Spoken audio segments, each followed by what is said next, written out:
la acera y fui a chocar contra un automóvil de mi vecino y entonces me di cuenta que había perdido el control de mi vehículo. Muchas personas están fuera de control y ni siquiera lo saben.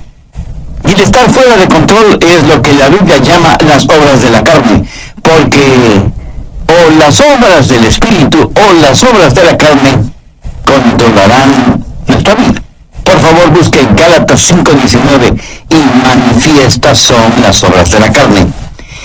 Espero que entienda que cuando la Biblia habla de las obras de la carne, no hace referencia a nuestro cuerpo físico, sino a nuestra naturaleza adámica, o sea, a nuestra naturaleza pecaminosa, que todos nosotros la heredamos desde nuestros antepasados.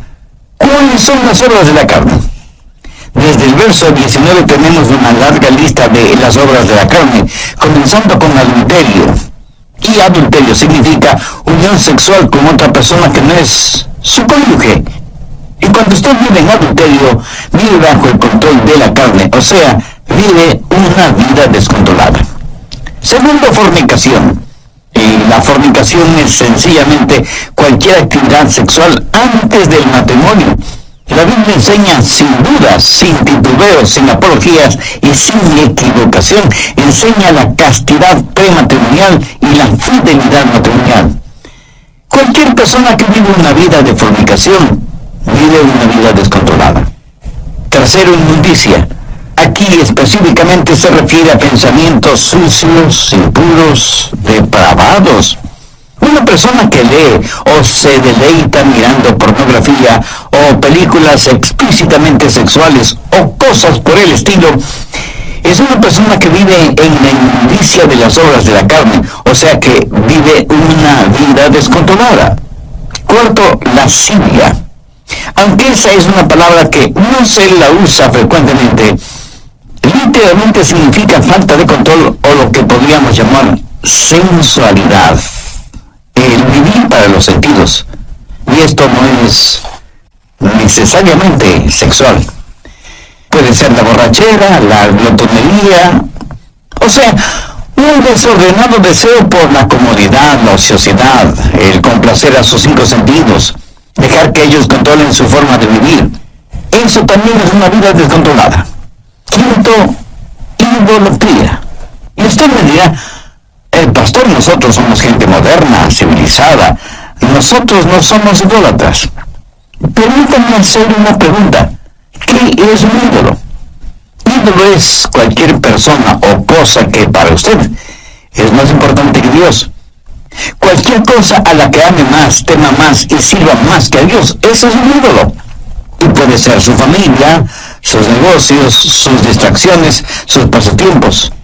Nosotros, gente moderna y civilizada, tenemos cualquier cantidad de ídolos. Si usted está viviendo una vida de idolatría, si hay algo a lo que usted ame más, tema más y sirva más que a Dios, está viviendo una vida controlada por la carne, y eso también es una vida descontrolada. Sexto, hechicerías. La palabra hechicería procede de la palabra griega fármacos, y en realidad tiene que ver con el uso de drogas. En la actualidad se han inventado la frase drogas recreacionales, o sea, un cielo instantáneo. Lo trágico es que ese cielo instantáneo termina en un infierno eterno. Hechicerías, brujerías, sortilegios, drogas, ciencias ocultas, chamanes, limpias, y todas esas cosas están entrelazadas fuertemente entre sí. El pastor David Wilkerson solía decir: no he conocido a ningún hombre seguidor y adorador de Satanás que no haya comenzado primero abriendo su mente a experiencias místicas por medio del uso de drogas.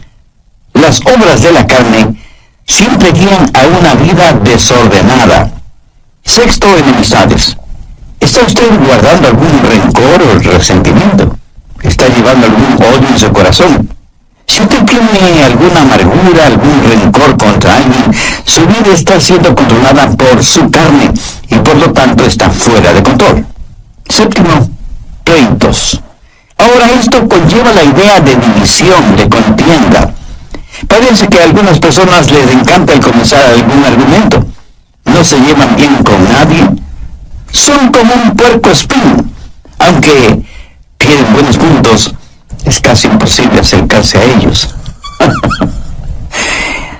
Octavo, celos. La raíz de los celos, mi amigo, es el egoísmo. El egoísmo llevado hasta el extremo puede producir increíbles tragedias. Un fanático celoso es una formidable arma terrorista. Un fanático religioso es una aterradora arma en manos de Satanás. Noveno, iras. Estas producen un incontenible deseo de venganza, un consumidor afán de desquite. Y no importa cuán bajo tengamos que descender, tanto y en cuanto podamos saciar nuestra venganza y aplacar nuestra ira. El único problema es que la venganza nunca ha traído paz a los vengadores. Décimo, contiendas. Y esto tiene que ver con personas especializadas en fraccionar un grupo humano. Una iglesia, por ejemplo. Si las cosas no se hacen a su manera, también pueden causar fisuras en un lugar, en el vecindario o en la comunidad. Décimo primero, disensiones. La palabra sedición, derivada de disensión, literalmente significa estar aparte y hace referencia a personas que forman pequeños grupitos y enclaves porque piensan que son mejores que todos los demás. A veces son precursores de cultos, logias y hermandades que son muy selectivos en cuanto a su membresía se refiere. Décimo segundo, herejías. Las herejías invariablemente están relacionadas con las doctrinas falsas y no quieren adherirse a la palabra de Dios. Personas controladas por las obras de la carne en vez de ser controladas por las obras del Espíritu. Décimo tercero, envidias. Una persona envidiosa es una persona que no está satisfecha con lo que tiene. Posee un espíritu de codicia. Carece de un espíritu de agradecimiento. Y no es que únicamente quiere más, sino que quiere tener más que todos los demás. Décimo cuarto, homicidios. Y no faltará quien inmediatamente pensará, qué bueno que yo no soy un asesino. Cuando Jesús interpretó no la letra de la ley, sino el espíritu de la ley, dijo que si tenemos odio, rencor, venganza en el corazón contra alguien, somos homicidas, sin necesidad de disparar un arma o de utilizar un puñal. Decimoquinto, borracheras. Esto no hace referencia al hecho de beber cerveza o licores hasta perder el sentido, sino a la realidad de que nuestra mente ha sido narcotizada, insensibilizada. Significa que tiene un impedimento en su capacidad mental. Así como el alcohol y las drogas son un impedimento moral y ético para quienes usan esos venenos. Décimo sexto, orgías. Hay gente que parece que está de fiesta todo el tiempo. Fiesta en el sentido mundano, tratando de silenciar la voz de sus conciencias, tratando de escapar de la realidad, hundiéndose en las indulgencias de los entretenimientos, incapaces de no tener nunca un pensamiento serio, puro, agradable. Las orgías no son solo materiales, sino también intelectuales y espirituales. Pablo termina esta lista diciendo, y cosas semejantes a estas. Está diciendo que todas estas son señales de una vida no controlada por el Espíritu, o sea, una vida fuera de control.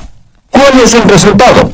Tiempo perdido, cuerpos debilitados, pensamientos torcidos y vidas totalmente destrozadas. Gálatas 5:22 dice, mas el fruto del Espíritu es amor, gozo, paz, paciencia, benignidad, bondad, fe, mansedumbre, templanza. Contra tales cosas no hay ley. La palabra templanza significa estar bajo control, pero en este caso, estar bajo control del Espíritu Santo. Mi amigo, mi amiga, ¿quién está en control de su vida? Al respecto, hay algunas cosas importantes que debemos saber. Primero, cómo vivir una vida controlada por el Espíritu. Gálatas 5:13. Porque vosotros, hermanos, a libertad fuisteis llamados, solamente no uséis la libertad como ocasión para la carne, sino servíos por amor los unos a los otros. Y en el siguiente versículo, Pablo nos dice cuál es el estándar del amor. Porque toda la ley en esta sola palabra se cumple. Amarás a tu prójimo como a ti mismo. Ese es el estándar legal. Y si queremos saber si estamos viviendo una vida de acuerdo a los parámetros de Dios, solo tenemos que hacernos la pregunta: ¿amo a los demás como me amo a mí mismo? El estándar de una vida autocontrolada o una vida controlada por el Espíritu es la ley. Pero la medida de eso es el amor. Hay tres maneras de mirar esto de la ley. Algunos ven la ley como su enemiga. La carne les dice: no tengas nada que ver con ninguna clase de ley. La carne no quiere que nadie ni nada le sujete. Quiere hacer lo que le plazca. Eso es lo que se llama libertinaje. Otras personas miran a la ley como su amo. Y Pablo predica contra eso, porque quienes viven bajo la ley están siempre luchando, pero nunca alcanzan la victoria. Saben lo que dice la ley. Saben que la ley es buena y justa, y por eso tratan de vivir bajo la ley, aunque eso les cueste la vida. Y quienes viven de esa manera, bajo la ley, son legalistas. Recuerde que la vida cristiana no es una relación de ley, sino una relación de amor. Muchos viven vidas de negativismo y ven a la ley como su amo. Gálatas 5:1. Estad pues firmes en la libertad con que Cristo nos hizo libres, y no estéis otra vez sujetos al yugo de esclavitud.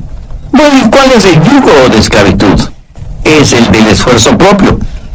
Cuando usted ve a la ley como su amiga, eso es libertad. Y tenemos tres opciones: libertinaje, legalismo o libertad. Y la Biblia dice que hemos sido llamados a libertad y que debemos estar firmes en la libertad con que Cristo nos hizo libres. Ahora escúchenme atentamente. Libertad no es hacer lo que se nos antoja. Nadie es verdaderamente libre hasta que no sepa lo que es control. Yo no sé interpretar música en ningún instrumento musical, lo cual me pone triste a mí, pero eso le alegra a muchas personas. Ahora, suponga que quiero tocar el piano y tan pronto me siento frente al piano, sé que ese piano está regulado por ciertas leyes. Y solo las personas que han aprendido esas leyes musicales son las que pueden hacer surgir melodías de ese piano. El salmista dijo: tus estatutos han sido mi canción en el día de mi peregrinaje. Cuando la Biblia dice que tenemos una vida de libertad, y esa libertad está controlada por el Espíritu, recién y solo entonces sabremos lo que es la verdadera libertad. Pero ¿cómo tener ese control, esa disciplina en nuestras vidas? No por medio del libertinaje, sino por medio de la libertad en el Espíritu. Nuestras vidas necesitan estar bajo control, pero no bajo nuestro propio control, porque eso lo único que producirá será libertinaje, sino bajo el control del Espíritu para tener libertad. Pero aún el parámetro de la libertad no es suficiente. Necesitamos fortaleza. ¿Dónde tener la fortaleza para vivir una vida controlada por el Espíritu? Veamos Gálatas 5, versos 16 y 17. Digo pues, andad en el Espíritu, y no satisfagáis los deseos de la carne, porque el deseo de la carne es contra el Espíritu, y el del Espíritu es contra la carne, y estos se oponen entre sí, para que no hagáis lo que quisierais. Verá, parte de mi naturaleza es carnal, y parte de mi naturaleza es espiritual, cuando he nacido de nuevo. Y estas dos naturalezas están dentro de mí, y lo mismo pasa en usted, ¿verdad? Y el Espíritu Santo dice a nuestro espíritu: vive para Dios y vive victoriosamente.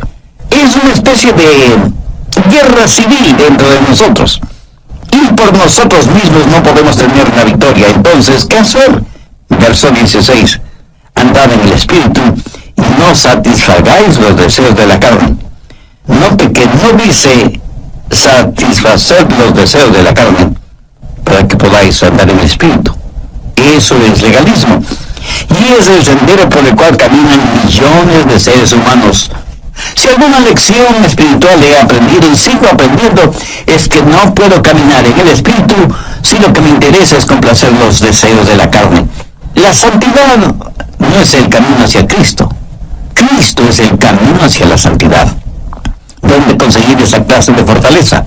Gálatas 5:18. Pero si sois guiados por el Espíritu, no estáis bajo la ley. El ser guiados por el Espíritu significa que yo voluntariamente busco la guía del Espíritu porque quiero caminar voluntariamente en el Espíritu. El estándar de la ley de Dios se manifiesta en el amor, y la fortaleza para esto es si caminamos en el Espíritu. Por lo tanto, la vida controlada por el Espíritu es el caminar en el Espíritu. Y todos sabemos lo que significa caminar, ¿no es cierto? Pero pensemos sobre esto un poquito más. Primero, el empezar a caminar. Un viaje de 1 kilómetro o de miles de kilómetros empieza con un paso. Voy a caminar de aquí hasta allá. Ahora, el comenzar a caminar es un acto de mi voluntad. Pero escúcheme, la vida controlada por el Espíritu, la vida espiritual disciplinada, no se vive por el poder de la voluntad, sino que se la vive por el poder del Espíritu Santo. Pero usted debe decidir. Y yo no puedo decidir por usted. Nadie, absolutamente nadie puede decidir por usted. Es algo que solo usted puede decidir. Y puede decir, voy a vivir guiado por el Espíritu. Veamos Efesios 5:18. No os embriaguéis con vino, antes llenos del Espíritu. ¿Por qué Dios dijo por medio de Pablo que no debemos embriagarnos con vino y que más bien seamos llenos del Espíritu Santo? Porque quiere darnos no solo un contraste, sino también una comparación. Porque ser llenos del Espíritu es como estar embriagados con vino. El hombre puede decidir qué es lo que va a beber. Esa es su decisión. Pero una vez que decide qué beber, lo que bebe toma control de él. ¿Lo entiende? Cuando está borracho, está bajo la influencia, bajo el control de aquello que bebió. Así que por un acto de su voluntad, usted decide ser lleno del Espíritu. Pero una vez que eso se hace realidad, es el Espíritu Santo el que tiene control sobre usted. Ahora usted está lleno no de vino, sino del Espíritu Santo. Es el comienzo de su caminar espiritual. ¿Cómo calificaría usted su caminar actual? ¿Carnal o espiritual? Si su caminar aún es carnal, no quisiera caminar lleno del Espíritu Santo de Dios.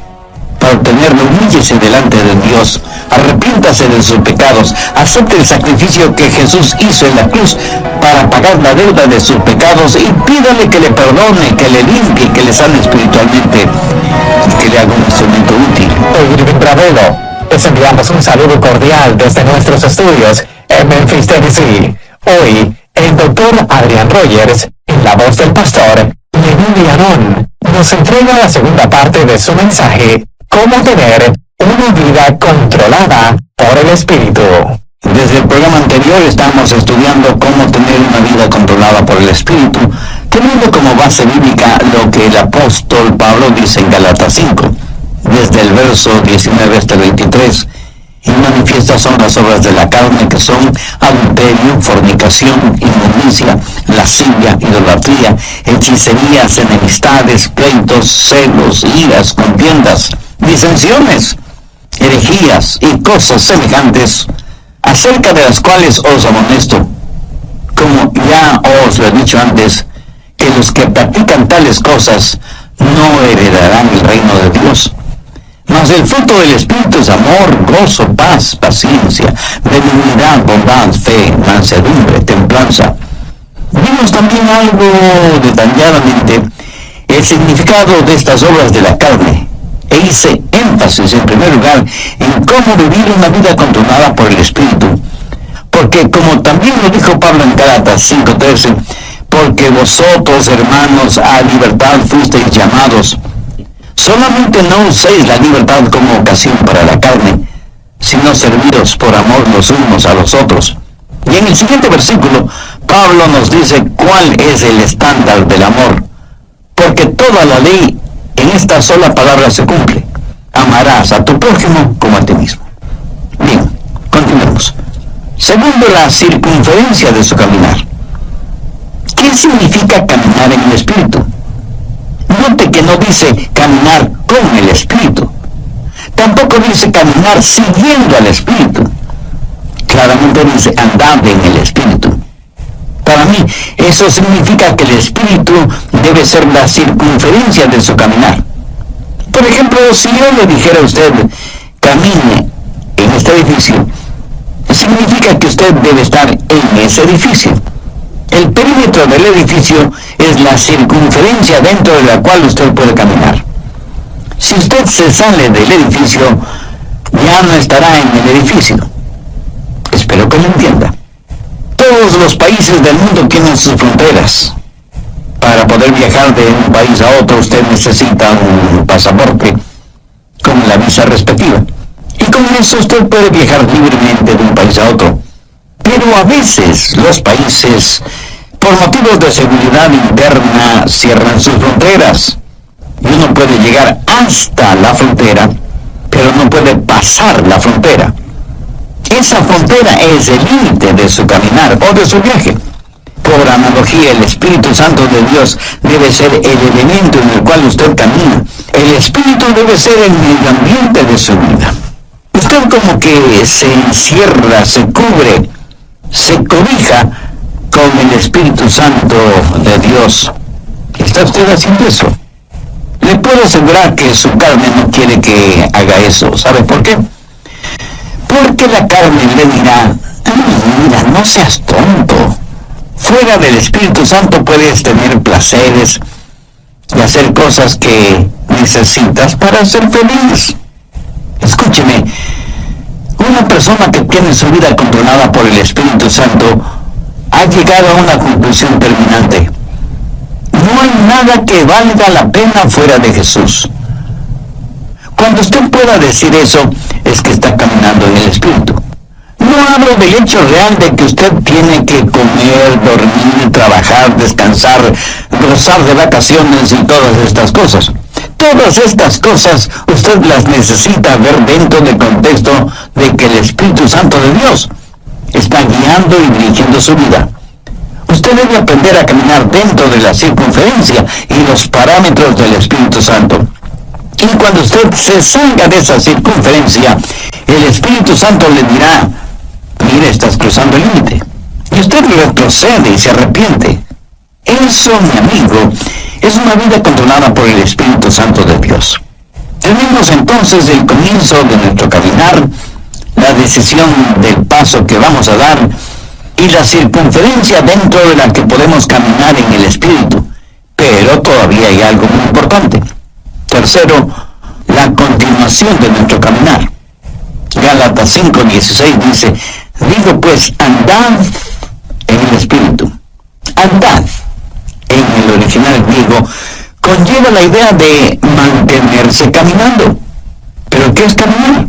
Sencillamente una serie de pasos. Y aunque comienza con una decisión, no se detiene allí.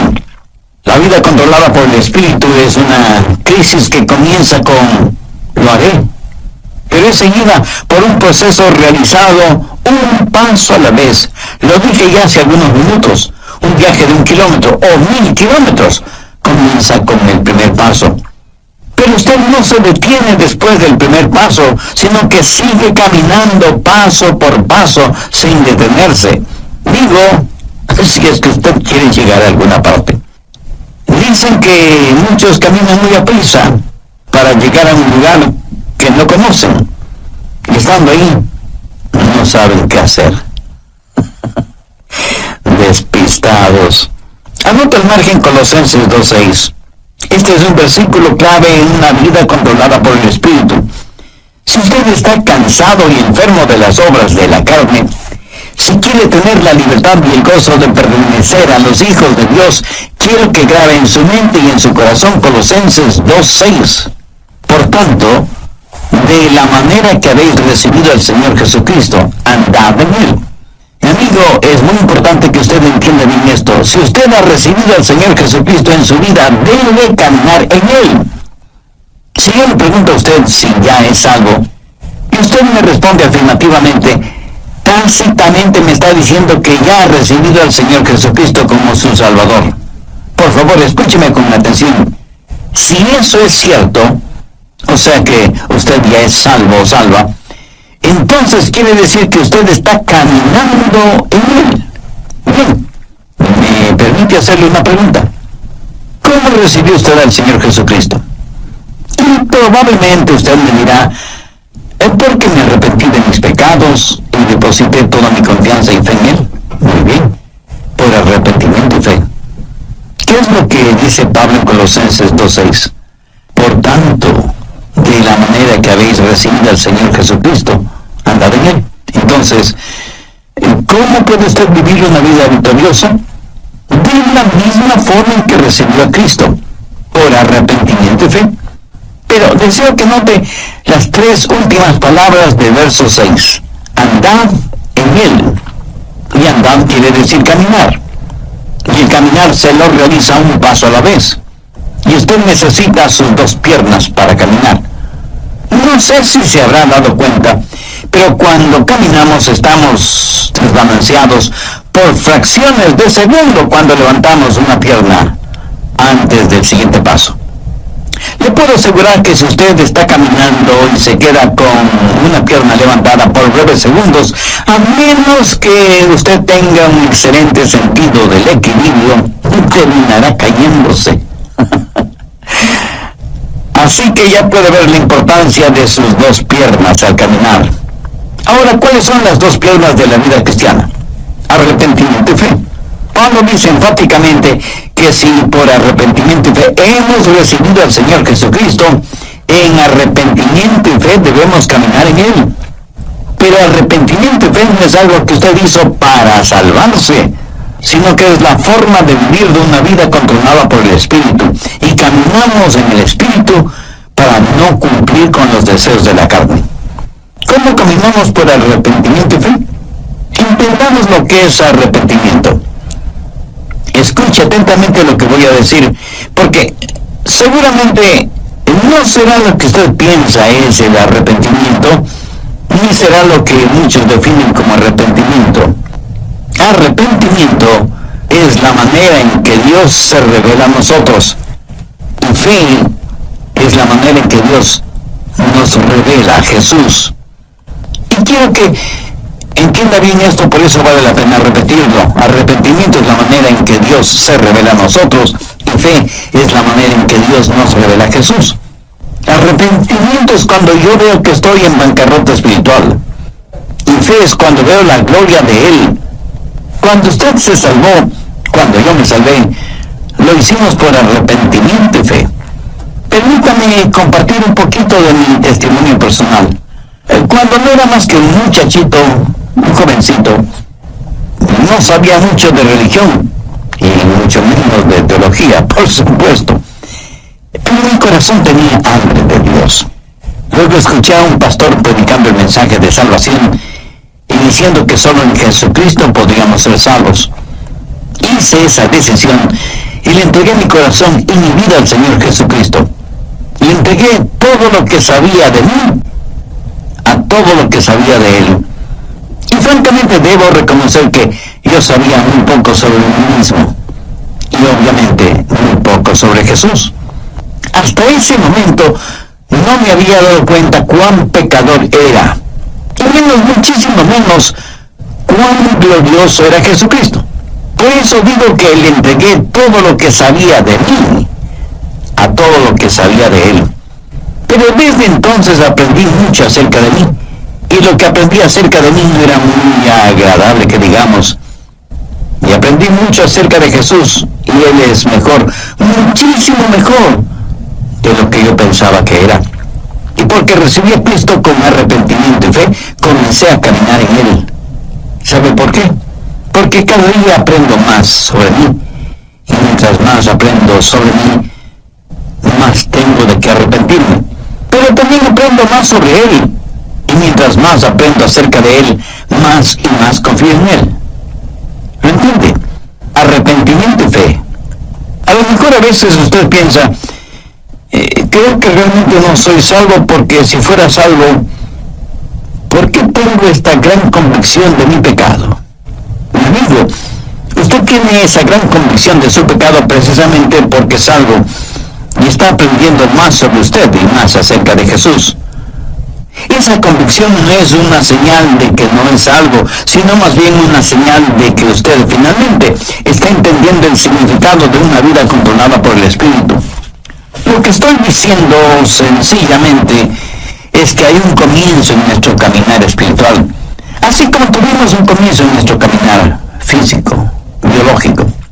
Debemos voluntariamente aceptar la guía del Espíritu. No vivimos por el poder de nuestra voluntad, pero entramos y aceptamos la vida cristiana por una decisión.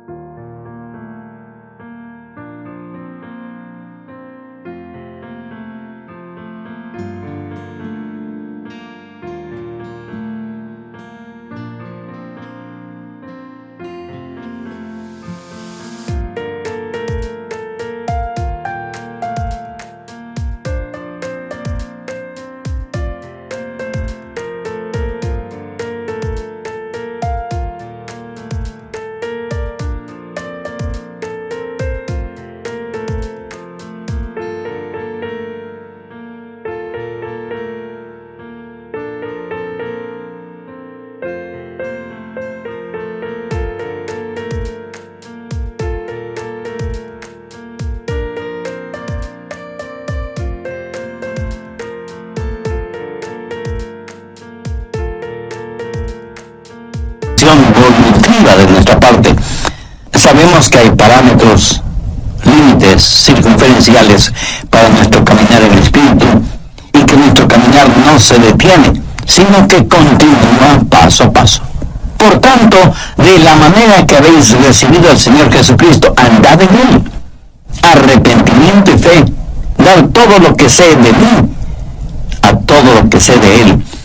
Y de pronto, súbitamente, usted descubre que usted no está en control, que Dios está en control de su vida por medio de su Santo Espíritu, y que su vieja naturaleza pecaminosa, carnal, ya no tiene nada que hacer en usted, porque ahora usted está caminando, creciendo en el Señor Jesucristo, guiado por el Espíritu Santo. Por lo tanto, la vida controlada por el Espíritu es un caminar. Algunas personas me dicen, pastor, desde hace tantos y tantos años estoy firme en Jesús. Y yo, con todo respeto y con todo amor, simplemente les pregunto, hermana o hermano, ¿cuándo va a empezar a caminar? Está bien el estar firmes en la fe, pero para muchos parece que firmeza significa inmovilidad, en vez de significar un caminar firme. Resumiendo, permítame decir que el estándar de la ley de Dios es el amor, y la fortaleza de nuestro caminar en el Espíritu con arrepentimiento y fe, lo cual producirá en nosotros una verdadera satisfacción espiritual. Veamos una vez más Gálatas 5, 22 y 23. Mas el fruto del Espíritu es amor, gozo, paz, paciencia, benignidad, bondad, fe, mansedumbre, templanza. Escúcheme, el diablo utilizará a sus familiares y amigos, no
para que le digan, tú no quieres vivir esa clase de vida, es tan aburrida. Mi amigo, esa es la única clase de vida que vale la pena vivirla. Es la única vida que produce genuina y eterna satisfacción. El apóstol la identifica como fruto, y un buen fruto es por lo general delicioso, hermoso, oloroso y satisface. Una fruta es para ser consumida, para aplacar el hambre. ¿Tiene usted hambre por el Señor, por las cosas de Dios? Si no es por medio del Señor Jesucristo, esa hambre nunca podrá ser satisfecha. Una vida controlada por el Espíritu es una vida llena del fruto del Espíritu. O sea, es una vida llena de amor, gozo, paz, paciencia, benignidad, bondad, fe, mansedumbre y templanza. La carne y el Espíritu están luchando en usted ahora mismo. El resultado depende de usted. Si usted dice, voy a vivir una vida de libertinaje y ver la ley de Dios como mi enemiga, no voy a vivir una vida de legalismo y tener la ley como mi amo. Si dice eso, le estará dando la victoria a la carne.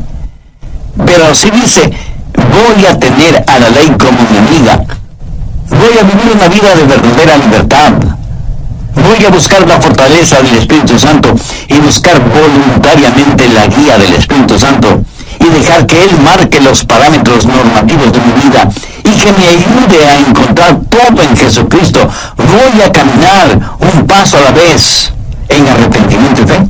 Si usted dice eso, Dios le dará libertad. La libertad con que Jesucristo quiere hacerle libre. Y si hay alguna disciplina de su parte, no piense que la disciplina es restrictiva. Ninguna persona es más libre que aquella que vive una vida controlada por el Espíritu. Si usted que me está escuchando ahora mismo no es una persona ya salvada, ¿por qué no deja que Dios tome el control de su vida? ¿Por qué no hacer de Jesús su mejor amigo? ¿Por qué no llevar su corazón a Dios este mismo instante y le dice, Dios, sé que soy pecador y estoy perdido espiritualmente? Necesito ser salvo y quiero ser salvo. Señor Jesús, tú moriste en la cruz para salvarme y prometiste hacerlo si deposito mi fe y mi confianza en ti. Pues este mismo momento